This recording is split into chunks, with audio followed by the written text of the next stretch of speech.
Hi friends, அனைவருக்கும் இனிய தீபாவளி தின நல்வாழ்த்துக்களை தெரிவித்துக் கொள்கிறேன். இன்றைக்கி ஞாயிற்றுக்கிழமை அந்த சாயந்தரத்துலேருந்தே நல்லா எக்ஸைட்மெண்ட்டாக ஆயிரும் இல்லையா? தீபாவளிக்கு என்ன பண்டிகைலாம் சூப்பராக என்ஜாய் பண்ண ரெடி ஆயிடுவோம். இன்றைக்கி பார்த்திங்கன்னா தம்பி பாப்பாவுக்கு ரொம்ப ஆசைப்பட்டு கேட்ட சைக்கிளுமே வாங்கி கொடுத்தாச்சு. தம்பி தூங்கிட்டு இருக்கும்போது கூட இந்த சைக்கிள்னு ஒரு ஆசையோடு கேட்டுக்கிட்டு இருந்தான். ஒரு 3 மாதமாகவே சரி தீபாவளிக்கு வாங்கி கொடுத்துடலாம் அவங்களுக்குன்னு சொல்லிட்டு வாங்கியாச்சு. நான் மேக்ஸிமம் அந்த விளையாட்டு பொருட்களெல்லாம் அதிகமாக காசுலாம் போட மாட்டேன். ஆனால் நம்மளோட குழந்தைகள் என்ன கேட்குறாங்களோ அவங்களோட ஆசையை நிறைவேற்றினா நம்மளோட கடமையாக இருக்கும். அதனால் வாங்கி கொடுத்தாச்சு.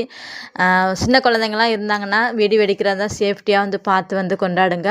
ஒரு சிஸ்டர் கமெண்ட்ஸில் கேட்டிருந்தாங்க, அக்கா உங்களுக்கு ட்ரெஸ்லாம் எடுக்க பட்ஜெட் எவ்வளோ வந்துச்சுன்னு சொல்லிட்டு 10,000 ஆயிடுச்சு. என்னுடைய அத்தை மாமா, என்னோடய கணவர், எனக்கு, பாப்பா, தம்பிக்கும் பாப்பாவுக்கும் சேர்த்து பார்த்திங்கன்னா 10,000க்குள்ளே இந்த வருஷம் பட்ஜெட் வந்துச்சு. அதை கூட லாங் வீடியோ லிங்கில் கொடுத்துருக்கேன். சேனலை புதுசாக பார்க்குறவங்களா இருந்தால் மறக்காமல் சப்ஸ்கிரைப் பண்ணிவிட்டு பாருங்கள்.